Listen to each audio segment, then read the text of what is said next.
ഇക്കണക്കിന് പോവുകയാണെന്നുണ്ടെങ്കിലേ ബായ്സൻ്റെ മുന്നിലേക്ക് ആരും പോവാതിരിക്കുക നല്ലത്. കാരണം അജാതി അടിയാണ് അടിച്ചണത്. ഒക്കെ എന്താ പറയുക, ഒന്നിനൊന്ന് ബെറ്ററായിട്ടുള്ള മത്സരങ്ങളാണ് നിലവിൽ ബാഴ്സലോണ ലീഗിൽ കാഴ്ചവെക്കുന്നത്. ഇപ്പോൾ ഇന്ന് പറയുമ്പോൾ ഒരുപാട് മത്സരങ്ങൾ നടന്നിട്ടുള്ളൊരു ദിവസമായിരുന്നു നമ്മുടെ ഫുട്ബോൾ ലോകത്തിന്. അല്ലാന്നുണ്ടെങ്കിൽ ഫുട്ബോൾ ഫാൻസിനൊക്കെ ഏറ്റവും ആവേശം നിറഞ്ഞ ഒരു മത്സരങ്ങൾ ഒരുപാട് നടന്നൊരു ദിവസമാണല്ലോ ഇന്ന്. അതിലുപരി ഇന്ന് ശനിയാഴ്ച, നാളെ ലീവ്, അങ്ങനെയുള്ള എല്ലാ കാര്യങ്ങളൊക്കെ ഒരുമിച്ച് ഫുട്ബോൾ ഫാൻസിന് ഇടയ്ക്ക് കിട്ടുന്ന ഓരോ വീക്കെൻഡാണ് ഇതൊക്കെ. അല്ലാന്നുണ്ടെങ്കിൽ അവധി കാലയളവാണ് ഇതൊക്കെ. കാരണം അവനാൻ്റെ ഇഷ്ടപ്പെട്ട ടീമിൻ്റെ കളി കാണുക, പിറ്റേ ദിവസം ലീവ്, അങ്ങനെയുള്ള കാര്യങ്ങളൊക്കെ ഉണ്ടാകുമ്പോൾ കുറച്ചും കൂടിയും ഹാപ്പിനെസ് ആയിട്ട് മത്സരങ്ങളൊക്കെ കാണാം.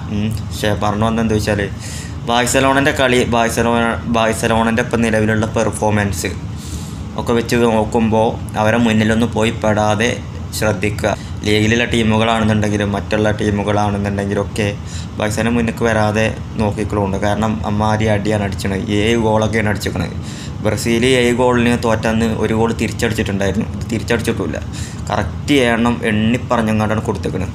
ലെവൻഡോസ്കി പോലുള്ള താരങ്ങൾ, നമ്മളെ ബ്രസീലിൻ്റെ റാഫിൻ്റെ ഹാട്രിക് അടിച്ചിട്ടാണ്, അദ്ദേഹത്തിൻ്റെ ആദ്യത്തെ ഹാട്രിക തോന്നുന്നുണ്ട്. അങ്ങനെ ഒരുപടി താരങ്ങൾ പക്ക പെർഫോമൻസ് കാഴ്ചവെച്ച ഒരു മത്സരം ആണിപ്പോൾ ബാഴ്സൻ്റെ കഴിഞ്ഞത്.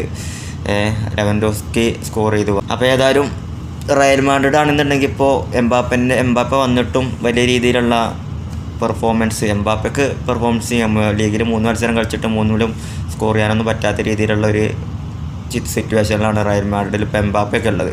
പക്ഷേ ഇപ്പോൾ നിലവിലുള്ള സ്ക്വാഡ് എടുത്ത് നോക്കുകയാണെന്നുണ്ടെങ്കിൽ ബാഴ്സ റയൽ സ്ക്വാഡ് എടുത്ത് നോക്കുകയാണെന്നുണ്ടെങ്കിൽ റയലിൻ്റെ ഒരു പകുതി പോലും ചിലപ്പോൾ ബാഴ്സ വരില്ല. എൻ്റെ ഒരു കാഴ്ചപ്പാടാണ്. എല്ലാവർക്കും ചിലപ്പോൾ ആ ഒരു തോന്നലുണ്ടാവില്ല.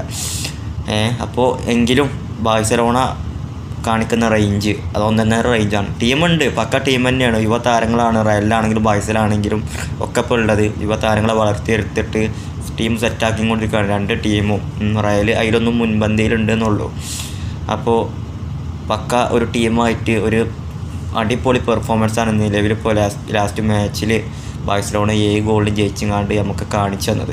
അവരുടെ ഭാഗത്തു നിന്ന് അവരോട്ട് മത്സരിക്കാൻ പോകുന്ന ടീമുകൾക്ക് ഇനി എന്തും പ്രതീക്ഷിക്കാം. ആ ഒരു ലെവലിലുള്ള പെർഫോമൻസാണ്.